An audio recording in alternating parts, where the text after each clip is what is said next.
You're listening to episode 66. Welcome to Behind the Brand, a podcast dedicated to strategically building your online business. Here we go behind the scenes and share stories and strategies that can help you build your own dream business that supports your own dream life. I'm your host, Kelsey Kerslake, and I'm the CEO of pinegateroad, a branding and web design agency for online businesses and influencers. We create online presences that aren't just pretty, they're powerful. To learn more about working with pinegateroad, head to pinegateroad.com and schedule a free consult call. Now on to the show. Hello, you guys. Welcome to the show. Today I have a very exciting guest. I feel like I say that literally every single time I come on the show, but it's really how I feel. So we actually have my coach and mentor, Nicole. She has been the one who has been teaching me how to run my agency, how to grow a team, how to step up and manage and be a leader within my own business. And I'm so excited to have her on the show today to talk all about managing, leading, building your team, some of the caveats that you might be going through as you either start this transition or as you're in it and you're like, maybe this wasn't a good idea. I know I had some personal things that I was going through when I first started growing a team that I just wasn't being the best manager. I didn't know how to delegate. It was kind of a hot mess, all because I didn't know how to manage myself. So Nicole has been instrumental in helping me grow pinegateroad and helping me build a really solid foundation to get to where I am today and to know that my future is looking great. So many less tears, a lot more time off, more vacations, more elusive work-life balance, and all the good things. So here is Nicole. I'm so excited for you to listen to this episode and to just bask in all of her knowledge. So here is Nicole. Hello, Nicole. How are you? I'm doing well. How are you doing? I'm great. Thank you so much for coming on the show today. I'm pumped to talk about all things team and everything that you've been magically teaching me over the past year. Thank you. I'm so happy to be here too. I love talking to you. And yeah, I'm excited to have this conversation. Awesome. Okay, so let's start off. Why don't you go ahead and introduce yourself, say what you do, who it's for, and a little bit about how you got to where you are today. Sure. So hi, everyone. My name is Nicole, and I am a mentor for service providers that are growing their businesses through helping them hire, manage, and lead their teams. And a little bit of how I got to where I am now. For the past 4 years, I've run a project management agency, and a lot of what we've done is help course creators and coaches really build their business by managing their projects and their teams. And through doing this, I've met so many incredible service providers, and many of them have contacted me asking me how I built my business. And through that, I've really been able to start working with people one-on-one, and then also, putting together a group program. And it's just been incredible because I think oftentimes there's so many resources out there for coaches and course creators, and there's not a ton of resources and support for the people behind the scenes who are actually making everything run and function. And so I'm just so happy and proud to be able to support them and help them have better connections with their people, whether it's their clients, their team members, and just kind of improve everyone's experience. And I know a lot of you guys have kind of heard about my journey and being like, okay, guys, I'm building an agency now. And Nicole is kind of the magic behind how that has happened. So it was something I knew I wanted to step into. And around the same time, Nicole I think I was referred to you by a handful of people. And we had a discussion and I was like, okay, I'm doing this. And I'd rather do it right and have the mentorship from Nicole, who's, you've grown your agency to, I don't know how many dozen employees you have or whatever. Mm-hmm. And I was like, okay, I want to learn from somebody who's been there, done that. And you're so level-headed about the whole thing that I just knew it would be a great fit to learn from somebody and to not have to struggle through that process. And it's helpful when you have people, a lot of questions I get from service providers that are looking to build teams is should I just spend money on hiring people, or do I actually need a mentor to help me go through this process. And what I've found through helping people hire and manage and kind of step up into a leadership role, whether they're a service provider or a coach, is that, you know, a lot of times managing people aren't what like service providers set out to do, right? Like you have a craft, you're brilliant at the craft. That's why you have your business. And this whole like business growth thing sounds lovely, but in order to do that, regardless of how you end up growing, it could be through having an agency model. It could also be through having other products and services and offerings.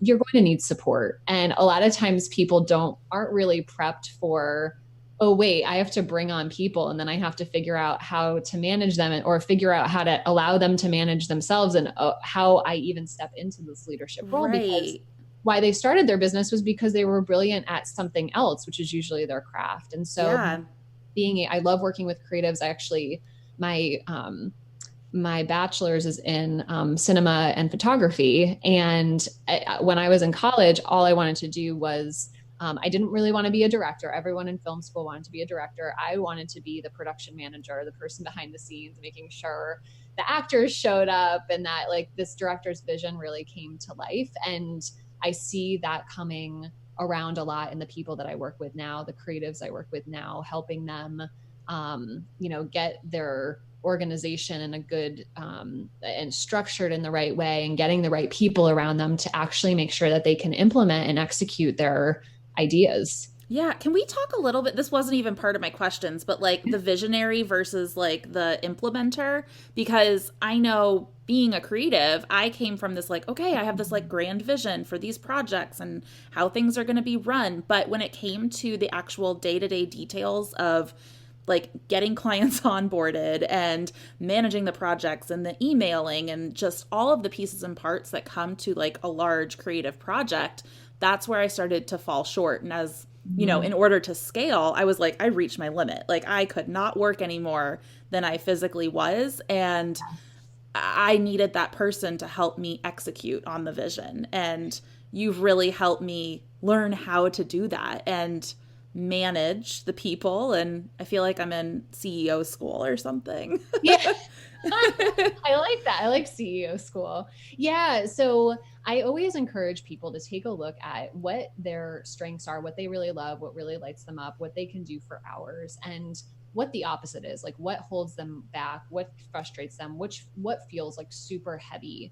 And it's different for everyone. And I remember going through the process with you, and for you, it was really like, you love design, you love your craft. And when it came to growth, having to manage multiple clients and the back and forth and manage the team was something that you felt like you needed some support with. And so for you, it made it a lot of sense to bring in an account manager to help you with that so that you could stay in your brilliance of creating.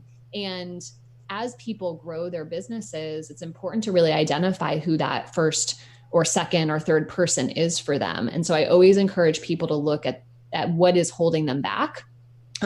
Because at first we thought like, oh, maybe you need to bring in a designer, train a designer. And what really needed to happen in order to even get to that stage was to have an account manager come in. And so for myself, like my brilliance has always been people. And so it was easier for me to stay within an account manager role for a longer amount of time because my brilliance was really being able to communicate with people, whether it's clients or my team. And so the first person that I brought on wasn't necessarily an account manager. It was a project manager because I had a project management agency and then another project manager and then another project manager. And eventually I brought in an account manager when I got to a point that it didn't make sense for me to be able to do both. Now, with that being said, so I think that there's people who are natural visionaries, like managing details is not within their realm. They should never be doing it. And there are people who are visionaries that also have the ability to implement and manage. I would say that I have the ability to go onto either side. However, it's almost like a conflict of interest when you get to a certain point where it's really hard for me to be in visionary mode and be the one managing and implementing, and the two fight. When you get to a certain level, they start fighting. Yep. And so it's like almost like you really do need to have another person there for you to be able to discuss with, who can really wear the hat of implementation so that you can partner with them and actually brainstorm. You can stay in your visionary space while working with an implementer or a manager or whoever that implementer role is. The titles vary, so that you can really create something together. And I have just started to notice this in my own team, because I think it did take like probably about a good 6 months to get everybody really on board, where I was like trusting them to completely take over. And literally this past month has been the first month where I haven't had a ton of work. And I've been able to step fully into that visionary role that I always thought I wanted to be in, but the implementation was bogging me down. And there's a weird side effect that's happened where I keep like launching things because I just have the time and the ideas. Yes. And I've weirdly like launched 5-figure things by accident this whole month. And yes. I'm just like, what is going on? And my team is just like, what are you doing, Kelsey?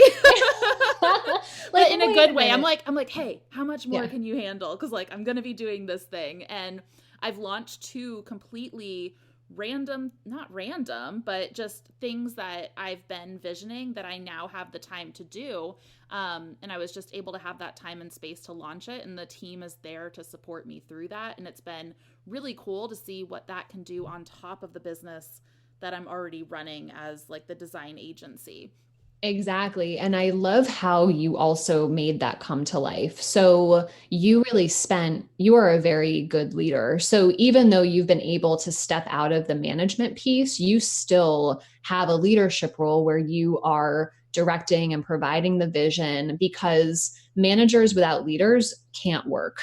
And so I think it's really important for everyone listening to think about it, to really know about too, is that it's great to be in a spot of creation and visioning and like new ideas. And there's also leadership that's needed within the organization. And so I think you do such a good job with both. And you spent time and several months like building up your team to be able to really take on what you had going on currently in your agency, so that you could get to a point where you could start creating and having new ideas and really building a team that's able to handle that. And as people grow, you'll learn, there's ebbs and flows. There'll be times where you might stretch your team a little bit thin. There'll be times where they have more space, and you have to manage that balance. But I love that you really got to a point where you really had the focus on the agency and like making sure that it was in a great space, so that it could allow you to be able to be in this creative space. And sometimes I see with not just service providers, but even coaches and course creators, that they are in such visionary modes all the time and can't stop or won't stop to have their team catch up.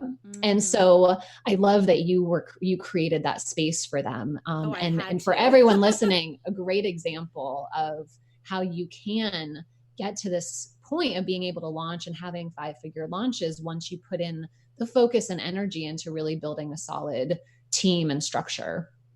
Yeah, and that was a huge intention that I had last year, because I noticed my visionary side was like going in hyperdrive, but I was the one managing the entire, quote unquote agency. It wasn't technically an agency back then, and things were going to crap. I had a really hard last year, and as soon as I was like, okay, like I need to focus on my foundation. I need to focus on just getting this client work done really well, and getting our processes completely solidified. Hiring on the team with your help this past February, which I can't believe it's almost February again. I know. And it was a long time of almost putting that visionary on hold in order to get to the place where it could fully thrive, which I feel like that's where I am now, and it feels so good. Yeah. And it really is a timing thing too, because I usually will tell people like it takes about 3 months of us working together to get to the point where you're not, underwater anymore. Because usually when people come and work with us and are in the round table, they're booked out. They're booked out. A lot is on their shoulders. Maybe they have a team member or 2 or 3, maybe they don't. But it's really giving it the right amount of space to get out from underwater, and then really being able to build up. And I just had somebody else last month who's in the program. share that she was so excited because she was able to launch a podcast, and she really wanted to do a group program. And so she's launching a group program, and she's like, I can't believe I'm still running my business, but I'm having time to actually think about this stuff and have space for this stuff, which is just so important. So, and I remember I think we did like an intensive when we first started. We had to cut it like half short because I just was crying the whole time because I was so underwater, so overwhelmed. I couldn't physically do any more work. Just things were crazy. And I remember you being like, okay, here are the steps to get out of water. And you literally were like, who is a VA that you can hand all of these tiny little tasks off to so they're off of your list? And I was like, Megan. So it was really cool how quickly you were able to kind of like see what was going on and help me stop drowning, basically. Yeah. And what was cool, and I find this a lot too, and for anyone who's listening that may feel like they're in the space of being underwater, look around you, because for you, like it was good, I think, to have me come in and actually kind of see everything that was going on, ask me questions, and then figure out, okay, by just doing this one thing or these two things, you will feel so much better. And that happened to be bringing in a VA eventually to become an account manager to support you. And you knew the person. Yeah, and so that's what's so interesting about hiring. A lot of, sometimes people will contact me asking if I will hire for them. And if they're a service provider, I always recommend that they join the roundtable, because I want to teach them how to hire, because once you bring in one person, you're likely going to need another and another. And it's so much easier to be supported in this way versus just like hiring someone to help you hire and never really learn how to do it. And it was also a co-creation because you ended up knowing somebody who could support you. Yeah, it was awesome. And I just looked at my Slack the other day, and like, I don't even think I've told you, but I have like 6 people. There's 6 of us on my team right now. And I was like, that's really crazy. And I've been able to hire like a handful of them without your support in a way, because I just knew the next person that I needed to help implement some of the things. Yeah, totally. And you also have somebody on, you have an account manager on your team too, that you can talk to and help identify, like, you've learned how to do it yourself, and you've set up a really nice system in your business. She actually was like, hey, Kelsey, we probably need a replacement for you when you, not just for when you go on maternity leave, but as projects were adding up, there was a lot of approvals I was having to make, even if other designers were doing some of the work. So we actually just hired like a creative director kind of person to kind of step in and fill my shoes for now a little bit while I'm still training them, but also for my maternity leave. So I'm excited to have that relationship and see how that goes. Yeah, totally. And it's so nice to also have a deadline in a way, like you have your maternity leave coming up. And so I think, for anyone who's looking to have a team come in and start taking over some things, creating some sort of deadline. You do not have to get pregnant and have a baby. Like, that is one way.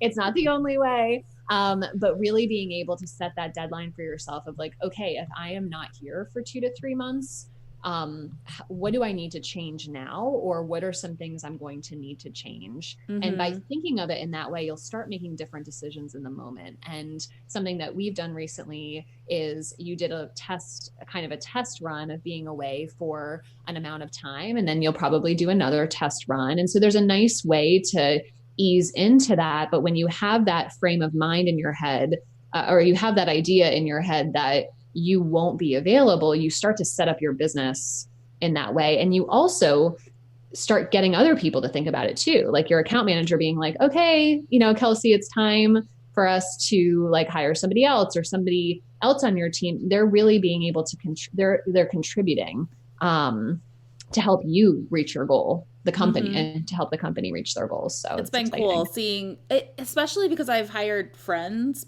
not by accident. I didn't think I could hire friends, and it's turned out to be that way. And we all really rally behind each other because we've had these ongoing relationships even before we started working together at Pinegate. And that's been really cool. Like, just our Slack channels are full of just like inside jokes and friendship stuff. And like, what are your goals for your life and how can we support you and that kind of stuff. It's just fun.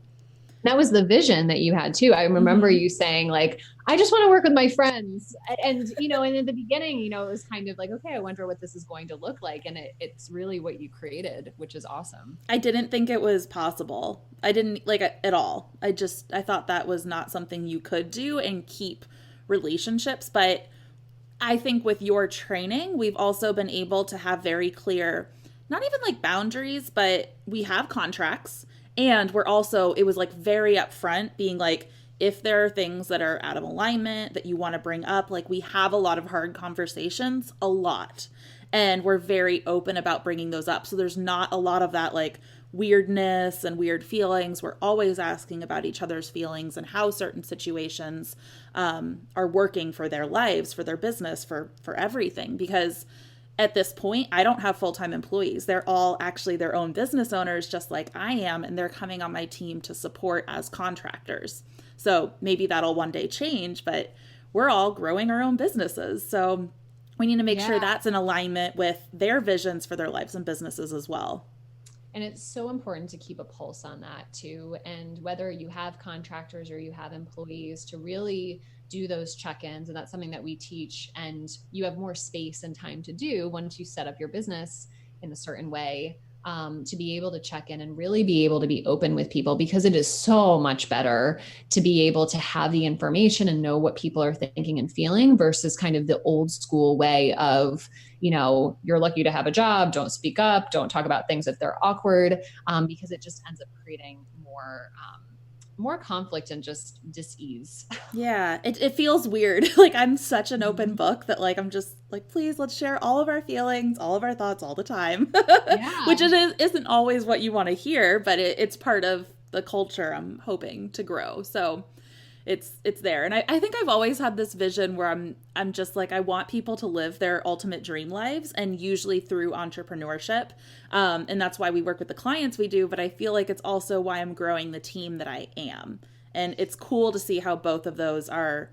I thought it was just for the clients I was working with, and it's both. It's the whole thing. Yeah. We have our internal mission statement is to help people do more of what they love, including ourselves.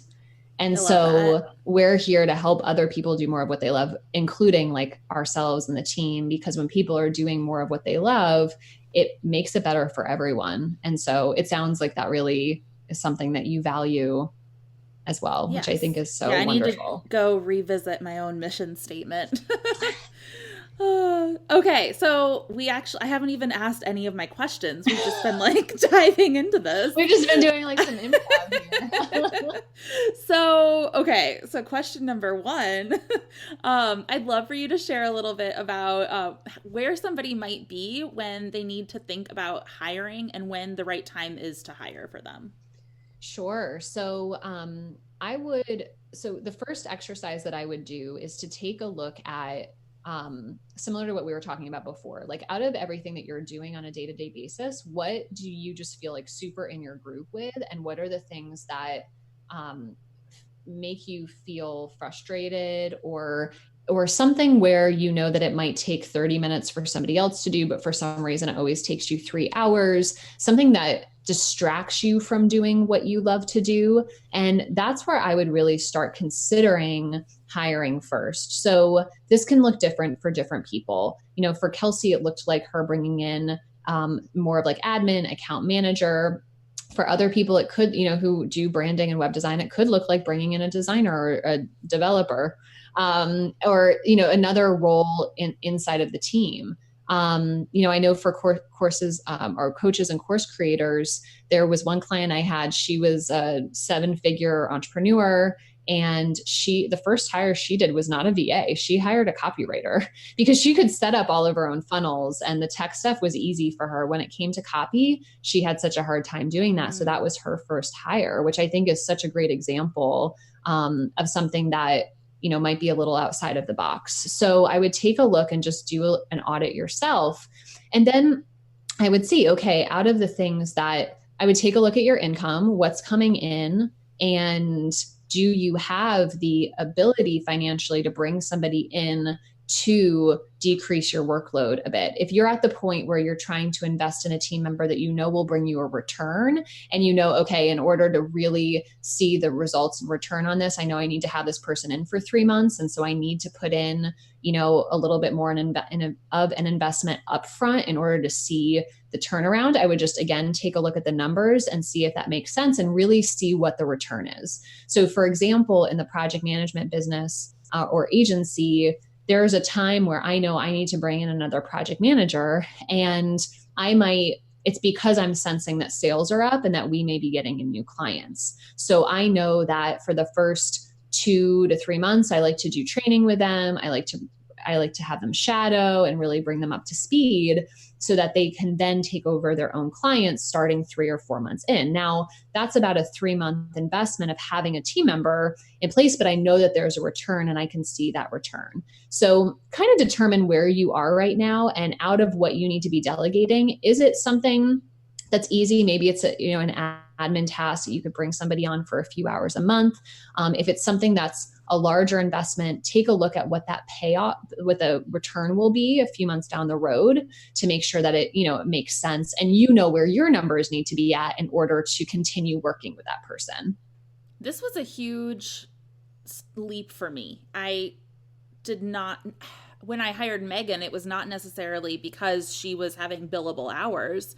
It was because I was drowning and I needed somebody to manage things so that I would not leave my business, basically. Yeah. And it was really hard for me to see the numbers and figure that out. So I don't know if this helps anybody else, but one of the first things I did with Megan is I pay her a smaller monthly retainer just to have her on calls and things like that. And then she's actually hired per project. So I knew that I wasn't having to pay this crazy amount every single month and say I didn't get a client for a month. So that was a really helpful exercise that I went through. I priced out all of our services and every single piece and part and figured out what that would cost to hire out. And Megan was a portion of that. So that made me feel really good. And that was a scary situation for, just being like, well, how am I going to afford this? And a lot of times with service providers who are offering offering an agency model, it is hard to know where to put the cost of having somebody like an account manager or project manager, because it's not, for branding, you obviously have design costs, you have development costs, and that can contribute to the package. But with an account manager, they're likely spread across multiple projects. So I love the creative solution that you created for that. And I think for everyone listening, know that there are creative solutions.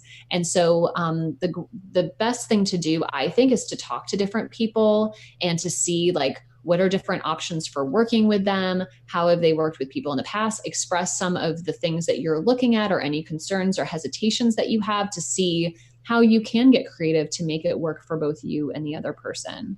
And I want to mention one other thing, because sometimes people feel like they need to hire because they are completely overbooked and feeling like they're underwater. The first thing I recommend that you do is do an audit of your clients, your packages, and your offerings to make sure that they really are in line and aligned to what it is that you want to be delivering. So take a look at your price points, take a look at who you're working with. Are there any clients that maybe aren't ideal clients or aren't a great fit? Because this is the foundational piece that needs to happen before you start building a team out, because a team is not going to fix having non-ideal clients, having packages that aren't in their best place or at the right price point. Sometimes with service providers, I see that they want to stay really cost competitive. And so they want to hire out, multiple people at different hourly rates, and they're creating chaos for themselves. And so take a look and make sure, the first step I recommend is really auditing and creating some space for yourself so that you can have the ability to set whoever you're bringing on up for success. And I went through that as well. Our prices increased quite a bit when we started working together, just because I did that audit and I realized that if I am going to hire people out and actually pay them what they, deserve and need to be paid at a normal rate, that I wasn't going to make any profit for Pine Gate Road if I kept my prices what they were. So doing that audit really, really helped me, and it helped me almost feel like it was okay to price the way I knew I needed to price. And yeah. So yeah. And so the way that you can do that for anyone who's listening is take a look at your current price points and take a look at what it would be to pay somebody else to deliver the entire package. And we know that you're not going to do that right away. Like, breathe easy. You'll probably be doing some of these roles still, but just take an honest look at it and see, are you in the positive afterwards? Are you in the negative? And if you're in the negative, what does that look like? Does it look like you increasing your price point, or is it an offering that you actually hate and would rather just remove anyway, because maybe it's an opportunity for you to streamline your offerings a little bit? So there are different ways of doing it. And sometimes it does give people the opportunity to say, like, oh, you know what? This has been such a pain in the butt to deliver anyway. I don't want to do it. It's actually quite a relief to see the numbers and see that, you know what, it also just doesn't make sense financially. And then, like, that's another way to step into a CEO role, because you start making decisions based off of that information. Yeah, it was really eye-opening, and it was cool to just be able to say and I was making profit, like you just said, because I was doing all of the work. So it felt like, oh, I'm charging this, I'm making this much, great. But if I were to hire things out, I might have been in the negative, and that was not okay. So I adjusted, and with our processes and our services, like, I really love the services we did, and we've been building some boundaries around what we're offering. I think for a while I was a little bit of the mindset, like, yeah, we can do that. We'll create these custom things for you and we'll adjust. And that was driving my team crazy, because they were like, what are we offering again? And what piece did you take out? And how does this process flow now? So now it's very like, we offer like 3 things, and that's pretty much it. Except for the things I'm randomly launching now, but totally. And the great piece about this is that when you go back and you do this audit, a lot of times it will help you regardless of whether or not you end up growing a team. Because if your offerings and your price points or your clients aren't in line with who you want to be working with or how you want to be working, it's not serving you anyway. So I always say that bringing in a team allows you to make choices and decisions that you probably should have been making when you were on your own. And so, because you're starting to think about, like, other people and the people who are delivering, which may include you. So by going through this, it's great to do. It's a great exercise to do, regardless of whether or not you bring on a team. Yes. So I think we covered a couple questions that I was going to ask within all of this. But I would love to hear some more tips that you have about managing and leading some of your very first hires, and what does that kind of look like? Yeah. Oh my goodness. So when you are bringing on your first hires, it's really important to make some changes with how you are working inside of your business. And this can be a challenge for people who are used to working a certain way. And so when you bring on team members, they may have their own ideas for how to execute something or how to get the result that you want. That may not exactly be how you would do it to get the result that you want. And the great part about this is that it really doesn't matter as long as you get the result that you desire or that you've promised your clients. And they may have better ideas than you would have had anyway. So the one thing I would love for people to start getting into the mode of doing is starting to communicate to people the result that you want and why it's important. And the why is really where you're stepping into that leadership role, because you're giving people a backstory. It is very challenging on a team to be doing something when you have no idea what it contributes to. And it's the responsibility of the leader to provide that vision and that why. And so by communicating the result that you're looking for, communicating the why, and then asking the team, what do you think is the best way to do this? Or you could share, this is the way I've done this. What do you think? Is there a better way to do it? Would you rather do it another way? So with project management, we have a project management process that I teach. I actually teach this process to people who want to be project managers outside of my agency. But my project managers go through that same process. And what I share with them is that the result that I want is for the client's project to get done, for the client to feel supported, and for the team to feel supported. As far as the how, I've given them a process to support them. I'm here for guidance. And if they would like to do something else that works better, go for it. And I remember having this conversation. It was actually with my dad, who had been like in a manager leadership role in his company a while back. He's like, oh my gosh, I wish they taught stuff this way when we were managing and leading, because I mean, and I've worked in corporate myself where it's like, it's this way, it's like my way or the highway. And it doesn't work. It doesn't work as well. And so by giving your team the option to be able to do it their way or in a way that makes sense, you're actually allowing them to be creative. And regardless of what their role is, I mean, it could be setting up systems, but there is still a creativity that goes into that. And so that would be the first tip that I would share with people who are bringing on team, to get into that habit of changing the way that you communicate. Yeah, I'm glad to know I'm doing this. Yeah.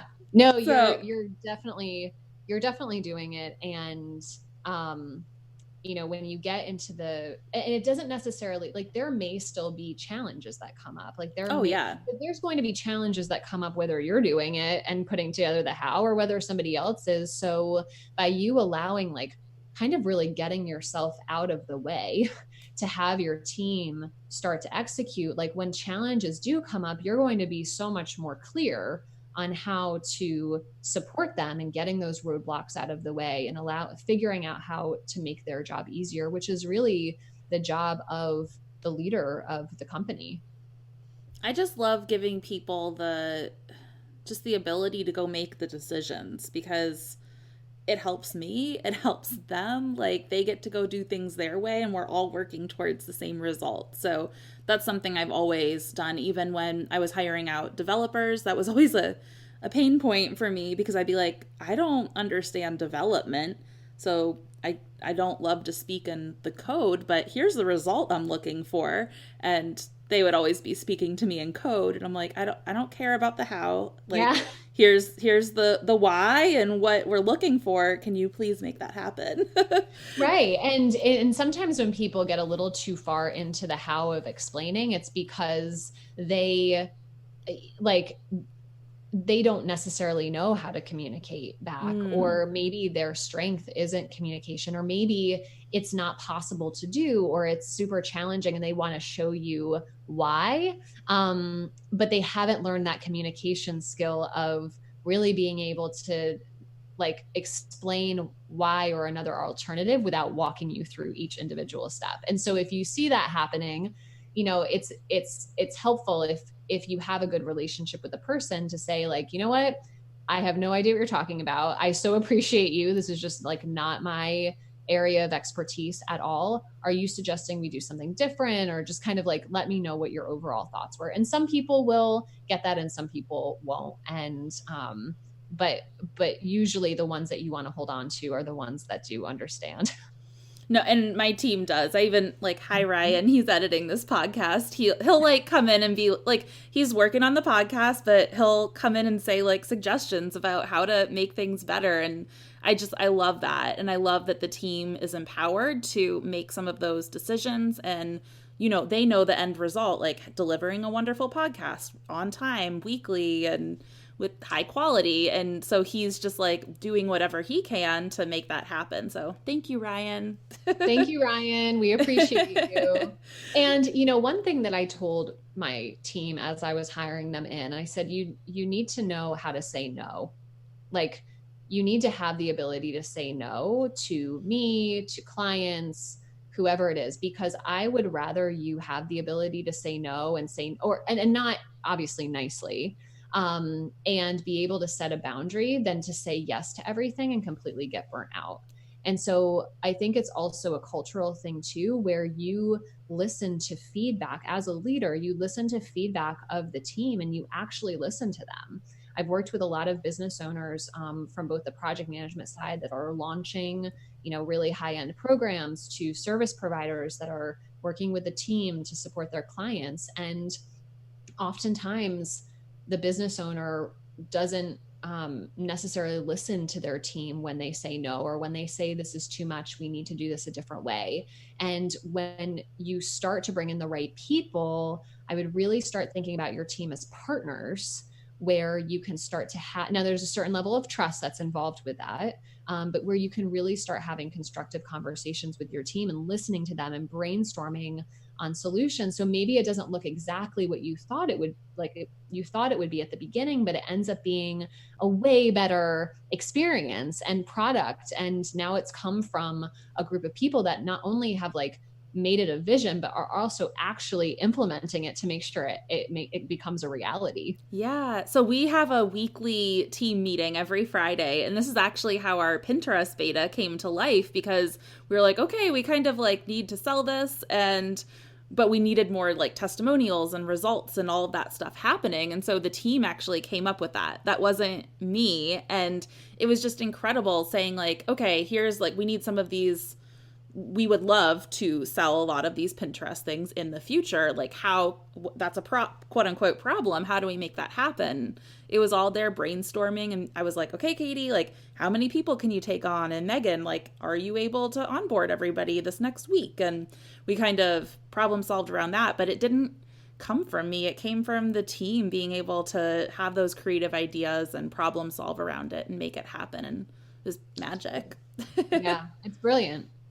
So, okay, I actually want to talk about the magical boundary email that I don't even know if you call it that, but that's what it's known as within our realm, because Nicole has taught me, or us, because I don't even write the emails, how to write emails in a very loving way that also set firm boundaries between anybody that is trying to, and they're not trying to intentionally, but say there's client mishaps or just things are going on, or we've had one process improvement where people come back for edits and changes, and it might be a year later, and we're sorry, we didn't set up the right processes and tell you what to do, but here are some of the boundaries that are now set up. And those can be hard, anytime a hard situation comes up and you need to discuss it. So do you want to share a little bit about this magic that's literally saved me and my team's entire mental state? I would love to. Yeah.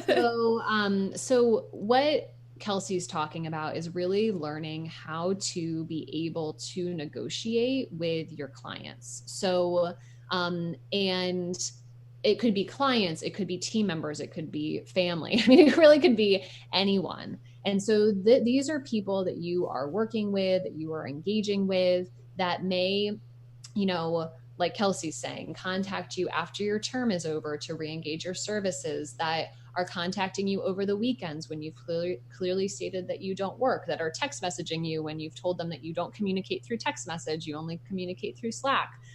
So how to, have conversations or set boundaries with these boundary pushers without exploding, because I think I've seen a trend in the service world where it's nice, yes.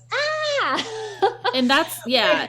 I think on our end, a lot of the times we haven't been expressing the boundaries from the beginning. So we get caught up all of a sudden. They push a boundary that they didn't know existed. So then it's just us kind of stepping up and being hey, that isn't something we can accommodate, but here's how we can get your results, and here's a couple different options. And totally, it's not them trying to push boundaries. It's just they usually didn't know they existed. So we didn't even realize. Yep. And that is a lot of people. They don't understand that there is a boundary. And I think for some service providers, it can feel a little scary to set boundaries because you don't want to make somebody unhappy, or maybe you're just not in the practice of setting them. And so it feels scary, or it feels like you're doing something wrong, when really boundaries really equals love for both yourself and for the other person. And so if this has come up for you, this is what I recommend doing. Think about the person who is crossing a boundary, whether it's known or not known, and think about, what is it that they actually want? Like, why are they crossing this boundary? What is it that they want as a result from whatever this interaction is? What is the end game? So let's say you have a client that's contacting you over the weekends and it's distracting you, because then you get back on Monday and you have all of these emails, or they're expecting a response right away. Why do they want the response? Are they launching in a week? Are they so excited and get really inspired, and then they just like brain dump on you, and you're trying to make sense of what it is that they're talking about, which then ends up taking you hours and hours to do? I am literally citing examples that have happened in both my clients' businesses and my own. I was like, that's me sometimes. And I'm always like, hey guys, you don't have to respond. I'm just brain dumping on the weekend.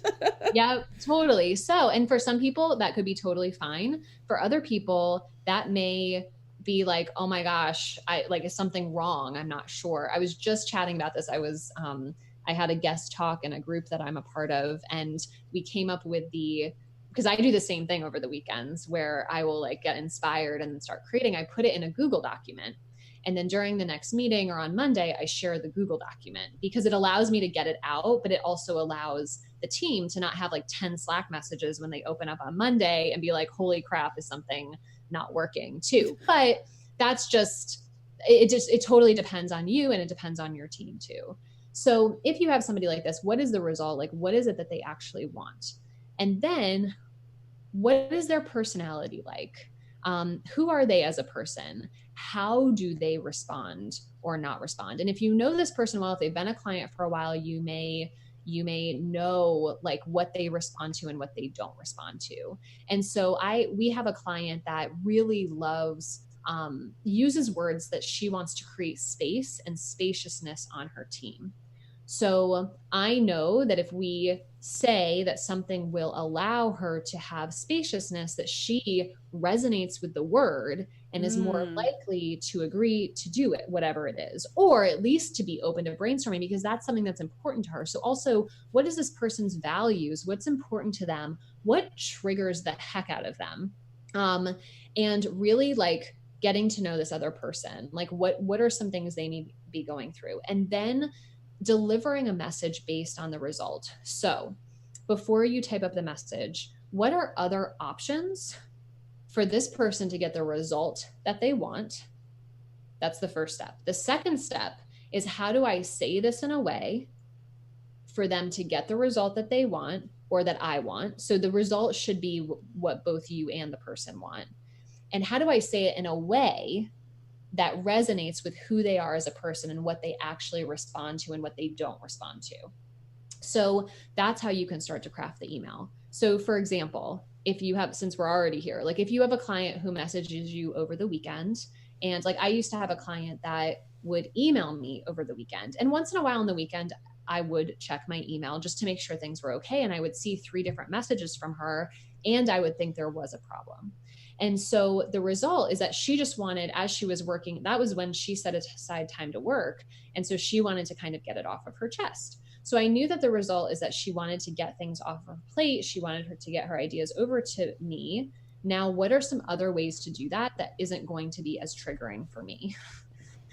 Knowing the person and knowing what was important to her, she really valued, her team, making sure that they felt supported. She valued timeline. She valued making sure that the project was running according to schedule. Like scheduling was important to her. Timelines were important to her. And also quality of the work was really important to her. So when crafting a message to her, what I said was, hi, name. I thank you so much for all of these emails. I know that over the weekends, it's really, important for you to be able to get this off of your plate. When I come in on Monday, sometimes this feels like really overwhelming to me. I was wondering if, you could do like a boomerang or something, basically, where you would schedule the emails just so that I would still get them on Monday, but it wasn't something that I was checking in and thinking that there was an emergency, because I really like to save my energy over the weekend to just address issues if they happen to pop up, or check on things versus, it just will help me manage your project better. And, also speaking towards like the quality of the work. I know that getting these emails on Monday, I'll be able to actually like with a fresh head address this and like be in a great space. I'll be rested over the weekend. This is probably not an email. Like you could have this as a conversation, so you can kind of tell which needs to be email and what can be written. But I'm speaking to her and I'm explaining the why behind it so that she can know moving forward what we can do and what we can't do. So that's the overall system. So know thyself, know the person, know the result that you want, know the result that what the person wants. What are some options for making both of you happy? And then how can you speak to them in a way that they'll understand? So if they value, what are their values? If it's spaciousness, if it's making sure that there's a high quality with the results that you're delivering, if it's making sure that you're sticking to timeline, whatever it is, like you can incorporate those specific examples in and language into that email or into that that conversation so that it lands with them. I love it. Yeah, this has been game changing for me. And I don't know if anybody else resonates with this, but I've gotten like, just client emails or situations where I'm just like, it throws me into a spiral, or it had in the past. And I'm thankful that is no longer my life, weirdly. Like, thank you, Nicole.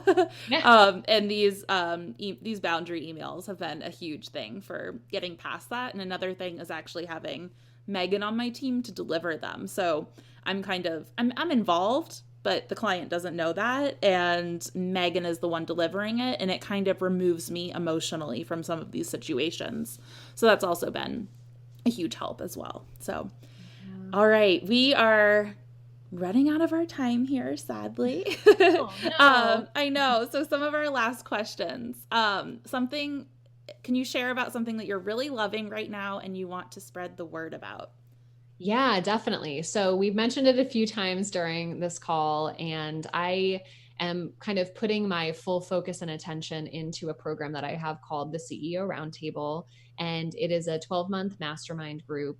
It's a mixture of community and masterminding with other people who are building agencies, and one-on-one support from me. And during our time together, we really focus on like strategically building your business. And so sometimes that looks like bringing on another team member. Sometimes it looks like mentoring the people that you have on your team to be better managers so that you don't have to be as involved. Sometimes it looks like creating more space so that you can invite in another level of growth. And the reason why it's 12 months is kind of what we were talking about before, is it does take time to really put this stuff in place. But when you take this time, you're making smarter decisions. And so what I've seen a lot of service providers do, and anyone who has a business who's building a team, they sometimes just like rush to hire somebody, or they rush to, it's like an emergency because they're feeling, booked out and overwhelmed. And they're like, I need a change and I need it now. And so they start hiring people. And sometimes it works, but oftentimes it doesn't when you're hiring from that place, or there's other things that need to be fixed and adjusted that they may not even see for themselves. And so that's what we do together. And I'm really excited because it is such a collaborative, I feel like it's a co-creation with the members that are inside of the program. And, Kelsey's been one of the founding members. And what I really look for is feedback and ways that it can really be very supportive for people who are in the group. And one new and exciting thing we're doing, we're launching the next round in February of 2019. What we're going to be doing is adding in trainings for the members' teams who are in the roundtable. So, there's some people in there that when they start, they're a team of 1 or 2 people, and there's some that have a team of 8 or 9 people. And so one thing that I teach is how to be, a great manager and a great leader, and how to work with people. And so being able to have the members' teams on these training calls, it's not just helping the business owner, it's also helping their teams too. I'm so excited. We were just talking yesterday. We had a little like overwhelming situation, and Nicole's like, I'm going to be doing a training on this for your team. And I was like, great. Yeah, because we all need I love empowering the leaders of the companies to really run their business. But I also know the importance of having education for your team. And there are, I think that there are a lot of concepts that you can bring to your team. But when you have somebody who's an expert in hiring, managing, and leading, it's really nice to be able to utilize that and to be able to teach everyone, and also just have them have the ability to ask questions and even bring up some situations that have come up and how to navigate those. So it's been so helpful just to be able to run my business and know that it's not just me alone as a silo, like dealing with all the nuances that come with the ups and downs of growing the business, and knowing that you're there for me when I get a tough client email, or like this break. I went on my first little like mini vacation to kind of like, well, one, just to take a vacation, but two, to like test the team and see like,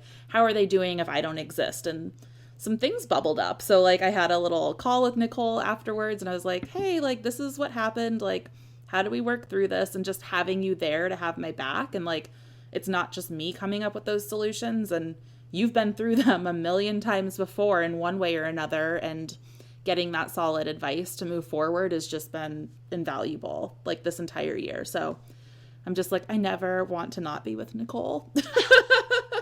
That means a lot to me. I appreciate that. So if anybody is looking to do CEO Roundtable, and you want another opinion, like even beyond Nicole, like please Instagram message me. Like I'd love to share about my experience too. So, yeah, it's been awesome. So yeah, good. Yeah, no, it really is such a good group, and it's just such a good community. Like people, we're all building agencies, and honestly, each agency looks different. Like some people are out to build massive agencies, and other people want a few people on their team to support them. So some people kind of get tripped up by the word agency.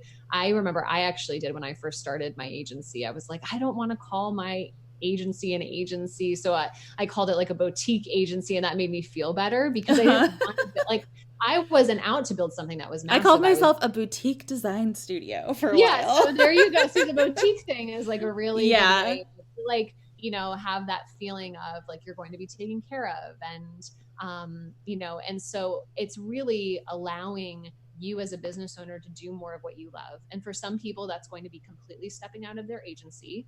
And for other people, it's going to be always having a role on inside of their company. And that's totally fine too. So yeah, it's a space for everyone.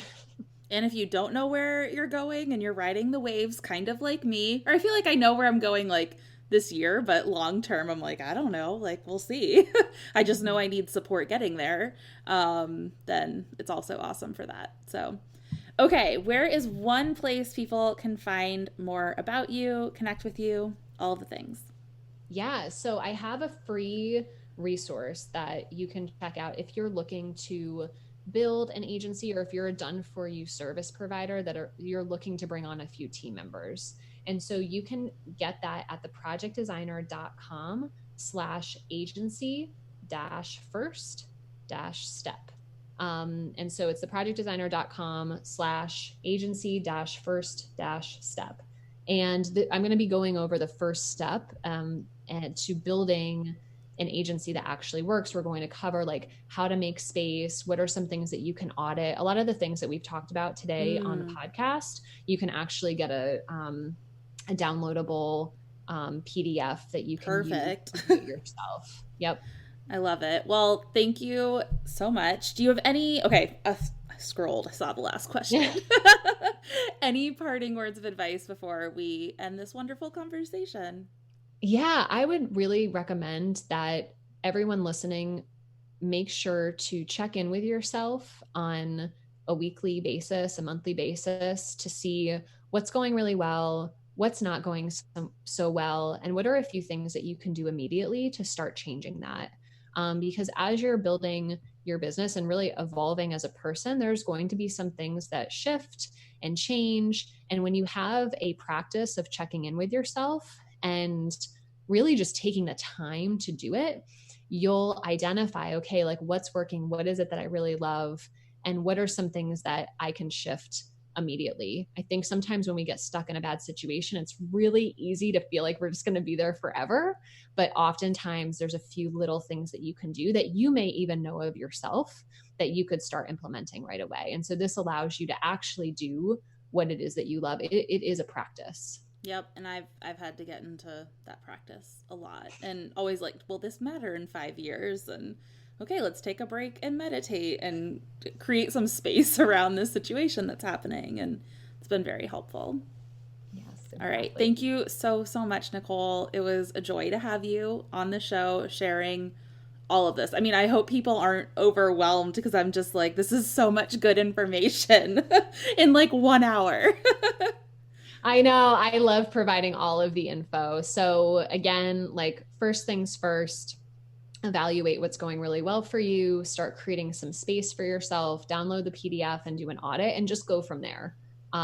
Once you have gone through those steps, you'll have a better idea of what you need to do next. So one step at a time. And thank you so much for having me, Kelsey. Yes, this was awesome. Thank you so much, Nicole. Hey guys, I'm here to chat about an online system that I can't get enough of. I'm sure you hear from a lot of online business owners who've been scaling their businesses and about how having systems in place that work for them have been essential for their growth. Putting systems in place might be getting solid processes down, or it can be using a program like Seva to run your email marketing. When it comes to growing my business, the more intuitive something is, the better. Seva, which was formerly ConvertKit, is by far the most intuitive and easy to use program that I have ever used when it comes to growing your email list. They have easy pop-ups you can use on your website, forms that send out free downloads for content upgrades on your blog posts, and 24-hour help if you ever run into a snag. They have amazing customer service and have even helped us custom code some beautiful forms for our clients with no extra charge. I love that they're able to do that, and it's always so helpful. We use Seva here at pinegateroad and always recommend them to our clients. If you're saying yes, please, to an intuitive system for email marketing, head to pinegateroad.com/email to grab a free 30 days to start growing your email list and upping your marketing game. Thank you so much to our sponsors for making this show possible. And thanks to you for taking the time to spend some time with me here today. If you're interested in becoming a sponsor or catching up on past episodes, head to pinegateroad.com/podcast to learn more. Sending lots of love, and remember, you've got this. See you next week.